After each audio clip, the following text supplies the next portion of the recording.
¿Qué es la política? La política es una actividad orientada en forma ideológica a la toma de decisiones de un grupo para alcanzar ciertos objetivos. Además, la política tiene dos ramas. Una rama teórica, que es la cual se encarga de la reflexión, de generar nuevos pensamientos para luego aplicarlos a la práctica, que es la segunda rama. Esta se encarga de las decisiones, de generar discusión, de llevar a la acción las cosas. A lo largo de todo este año, en política, hablamos de un montón de filósofos, de pensadores, de personas que en alguna parte del mundo y en algún momento generaron un cambio. Entonces, en este video vamos a hablar de Platón, Aristóteles, Polibio, Santo Tomás de Aquino, Maquiavelo, Thomas Hobbes, John Locke, Montesquieu, Rousseau. Vamos a hablar también de la teoría política de la Revolución Norteamericana, de la Revolución Francesa, de Alexis de Tocqueville, del primer socialismo y del marxismo.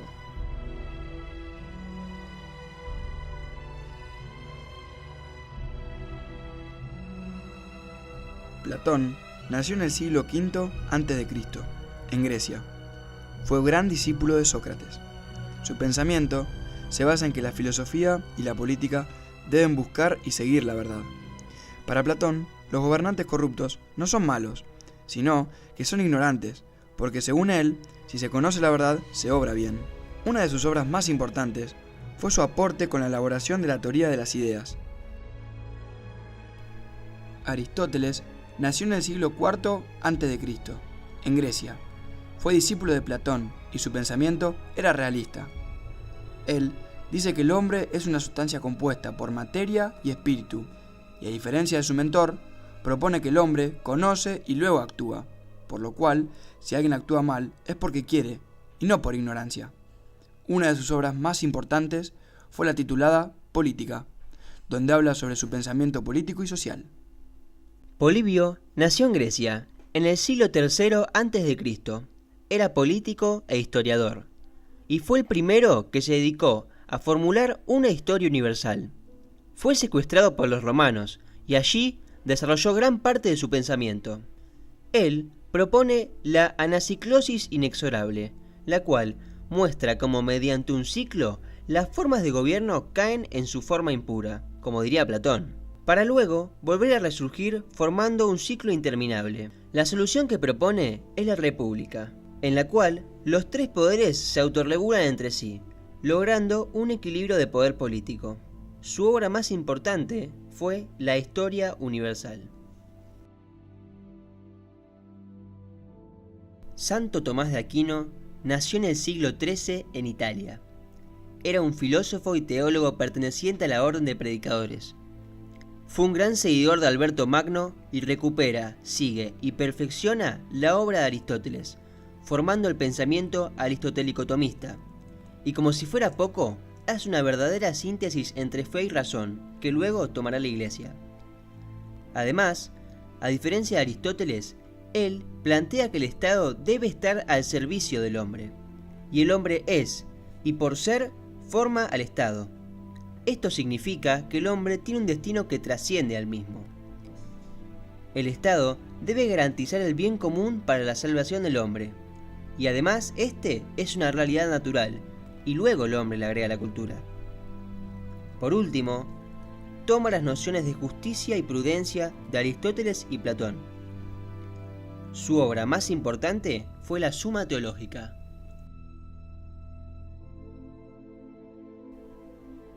Maquiavelo nació en Italia, en el siglo XV. Era un funcionario florentino. Es el primero en reflejar el pensamiento moderno, planteando un nuevo fin de la política, el cual se basa en llegar al poder y conservarlo. A diferencia de Aristóteles, él separa la política de la ética, ya que plantea que la política tiene su propia ética. Así logra romper con el contexto político, cambiando completamente la teoría, dando origen al pensamiento absolutista. Para él, el hombre es egoísta por naturaleza, al igual que lo plantea Hobbes. Por ende, la política no tiene límites morales, tiene pensamiento amoral, ya que si actúas bien, estás destinado al fracaso, y si actúas mal todo el tiempo, también. Hay que saber cuándo actuar bien y cuándo actuar mal. Hay que decir lo que la gente quiere oír. Su mayor obra fue El Príncipe. Thomas Hobbes nació en el siglo XVII, en Inglaterra. Fue un filósofo que se formó en un entorno absolutista y lleno de guerras. Su contexto histórico es muy importante, ya que él escribe en un periodo donde había estallado la Guerra Civil Inglesa y la Guerra de los 30 años. Gracias a esto, habla de un hombre que en su naturaleza solo tiene maldad. Él escribe los pasos históricos de cómo se formó el Estado. Plantea que el hombre al principio tuvo un estado de naturaleza, en el cual la convivencia era imposible y solo había tortura y maldad. Así se crea un pacto social, donde se renuncia a la libertad para poder garantizar la seguridad, dándole el poder a un soberano para que gobierne en el nombre del pueblo, justificándose y basándose en el absolutismo planteado por Maquiavelo, solo que no hay límite del poder. Él habla de un contrato social al igual que Rousseau. Su obra más importante fue El Leviatán. John Locke nació en el siglo XVII, en Inglaterra, y al igual que Hobbes, escribe en un contexto social de guerras y revoluciones. Él, a diferencia de este, considera que el estado de naturaleza del hombre es un estado de cooperación en el cual existen leyes naturales, pero no hay nadie que vele por el cumplimiento de estas. Así, se plantea la idea del contrato social, al igual que Hobbes, pero con el libre consentimiento de todos para la formación de una sociedad. Él propone que solo el Estado liberal puede superar el estado de naturaleza. Además, propone la monarquía parlamentaria como la mejor forma de gobierno. Es liberalista, habla del concepto de derechos humanos y que el derecho más importante es el derecho de la propiedad. Además, estos deben ser garantizados por el gobierno, ya que el pueblo tiene la soberanía. Su obra más importante es El ensayo sobre la tolerancia. Montesquieu nació en el siglo XVIII, en Francia. Él forma parte del Parlamento francés, en donde predomina el iluminismo. Él, al igual que Locke, habla sobre dos tipos de leyes, la ley natural y las leyes positivas.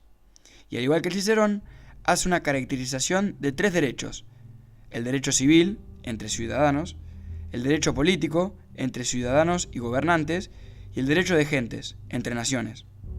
Además, propone que hay dos formas de gobernar: las formas moderadas, en las cuales se encuentra la república y la monarquía, y las formas inmoderadas, en la cual se encuentra el despotismo.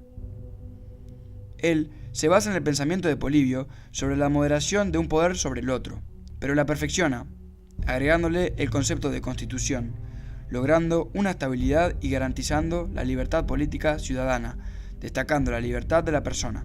Muchas colonias tomaron su pensamiento al momento de independizarse. Su obra más importante es El espíritu de las leyes. Rousseau nació en el siglo XVIII, en Suiza. Él es contractualista, al igual que Locke y Hobbes, pero a diferencia de estos, dice que la ruptura del hombre se da gracias a la propiedad privada, porque genera desigualdad. Rousseau habla del estado de naturaleza de forma ideal, en el cual el hombre era libre y feliz. Como este es un ser social, a lo largo del tiempo se comienzan a dar convivencias mutuas, pero estas se ven afectadas por la propiedad privada, que genera una diferencia social y económica. Así, se da la sociedad política, generando como consecuencia el primer contrato social, pero este era injusto y separaba más la brecha social entre los hombres. Esto justifica la separación y la infelicidad que hay entre los hombres de la sociedad moderna. Así, se plantean dos soluciones: o se vuelve al estado de naturaleza inicial, o se crea un nuevo contrato social. Además, podemos decir que él es difusor de la Constitución inglesa y teórico de la separación de poderes, que se encuentran muy cercanos al pensamiento de Locke. Al igual que Hobbes, el poder absoluto solo le rinde cuentas al contrato social, y este es intransferible, indivisible e infalible, y debe seguir al bien común del pueblo. Y su mayor obra son las cartas persas.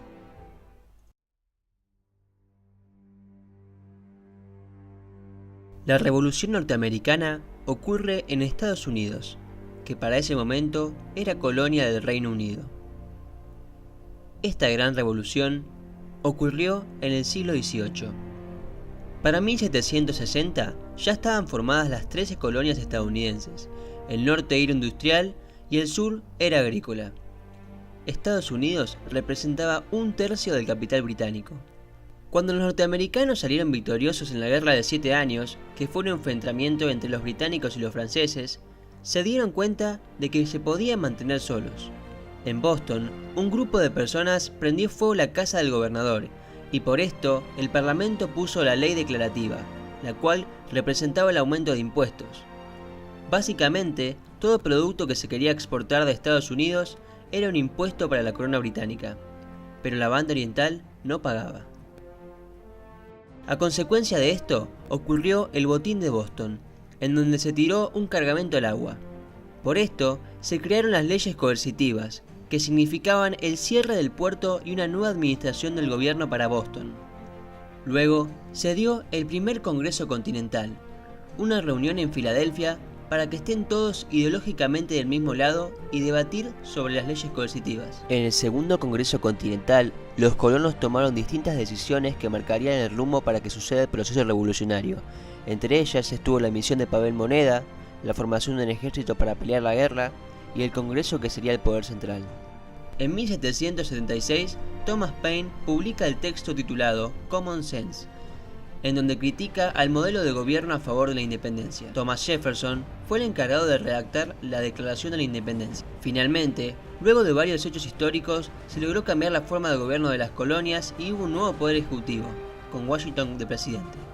Posteriormente, la Revolución Norteamericana tendría influencias en la Revolución Francesa, ya que era imposible que estos acontecimientos no impactaran en una Europa en plena crisis del antiguo régimen, tanto entre los sectores más conservadores como entre los que querían reformarlo en la versión más moderada e ilustrada, y, sobre todo, entre las nuevas generaciones impregnadas de las ideas liberales.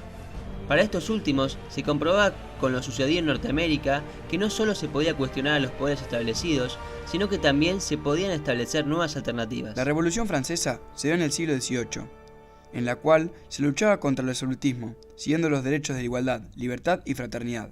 La victoria de esta revolución da como resultado la finalización del absolutismo en Europa. Ahora hablaremos de dos personas que mediante sus textos apoyaron y criticaron dicha revolución. Emmanuel Sieyès, miembro del clero que a través de sus ideas y sus definiciones sobre el tercer estado apoyó a la Revolución Francesa. Gracias a sus obras y sus escritos logró destacar la importancia del tercer estado por sobre los otros, ya que este, además de componer el 90% de la población, era el que pagaba todos los impuestos y el que sostenía a toda Francia. Y lo más grave es que este no estaba representado en su totalidad por el Parlamento, el cual siempre actuaba en favor de la nobleza. En cambio, Edmund Burke analiza la revolución y, al contrario que Sieyès, dice que los franceses se equivocaron, porque según él, tiene que haber un contrato intergeneracional entre pasado, presente y futuro, diciendo que se tendría que haber limitado el poder del monarca y no limitado el poder de los nobles. Alexis de Tocqueville era un francés ubicado en el siglo XIX y era un ideólogo liberalista.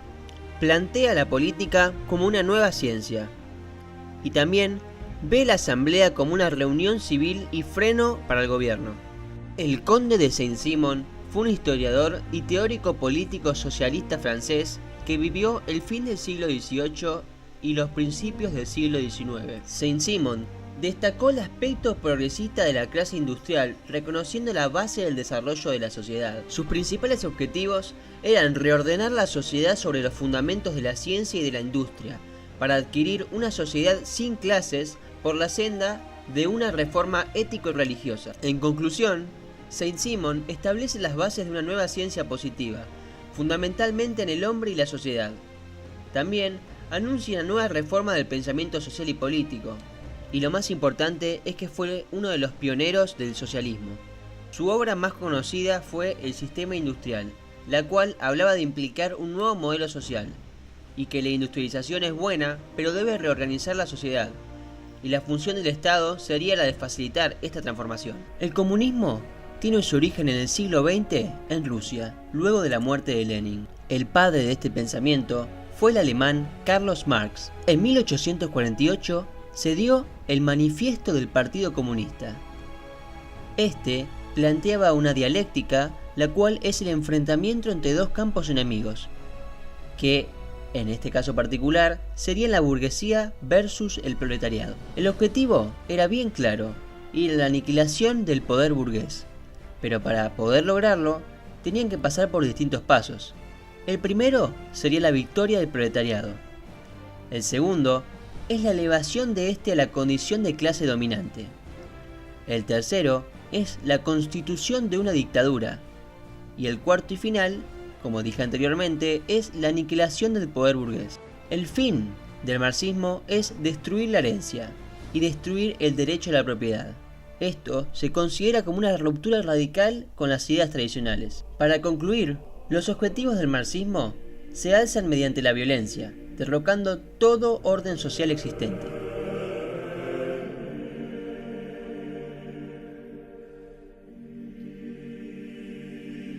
A lo largo de este año aprendimos un montón de cosas en la materia de política. Pero lo más importante para nosotros fue poder llegar a este trabajo sintético. En este video hay más de 20 siglos de historia condensados en 15 minutos. Vidas, guerras, revoluciones y crisis, todo en un mismo lugar. Muchas gracias por ver el video.